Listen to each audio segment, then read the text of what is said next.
Na wakulima wa shayiri katika mikoa ya Arusha na Manyara wameomba serikali kuwapunguzia gharama za dawa za viuatilifu ili kukabiliana na magonjwa yanayoshambulia zao hilo mara kwa mara.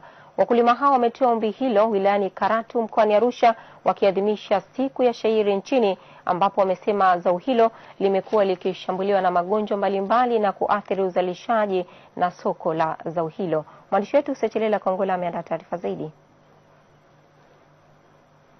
Mikoa ya Arusha na Manyara wakiwa wanaadhimisha siku ya shayiri nchini, huu kilio chao kikubwa ni bei ya viuatilifu kuwa juu, ambapo pia naibu waziri wa kilimo, mifugo na uvuvi William Olenasha ametembelea mashamba na kuona hali ya kilimo cha zao hilo.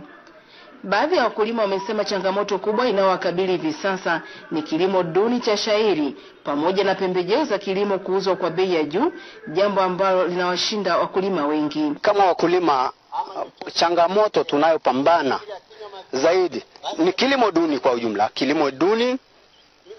Alafu ukija kwa masuala ya mbolea inakuwa ya juu. Alafu madawa haya viuatilifu yanakuwa ya ghali. Mtaalamu wa afya wa yotoksikolojia toka taasisi ya viuatilifu nchini TPRI, Godson Mbise, amewataka wakulima hao wafuate ushauri wa maafisa kilimo ili waweze kutumia kwa usahihi dawa za mimea ili kujiepusha na usugu wa magonjwa ya mimea.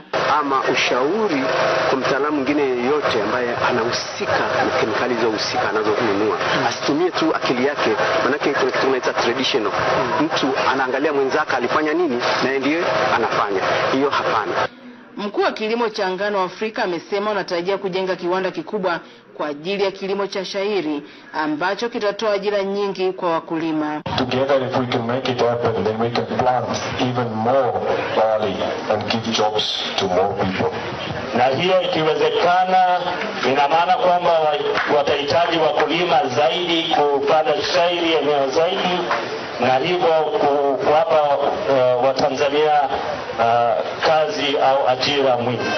Naibu waziri wa kilimo, mifugo na uvuvi William Olenasha amesema ataifanyia kazi changamoto ya pembejeo ambayo imeonekana ni kikwazo kikubwa kwa wakulima wa shayiri nchini. Nimesikia changamoto ambayo imetueleza kuhusu pembejeo, ngalichukua, lakini niwaambie tu kwamba kwa sasa kuna utaratibu wa kupata pembejeo kwa utaratibu wa mkopo kwa wakulima wote nchini bila kujali kwamba wao wanalima zao gani. Niwafahamisha kwamba kuna benki ya kilimo ambayo inatoa mikopo kwa ajili ya pembejeo, lakini vile vile kuna mfuko maalum wa pembejeo, na mkulima yeyote anaweza akaomba kupata mkopo. Umoja wa wakulima wa shayiri katika mikoa ya Arusha na Manyara umepewa kabati maalum kwa ajili ya kuhifadhia viuatilifu pamoja na vitendea kazi. Sechelela Kongola, TBC1, Arusha.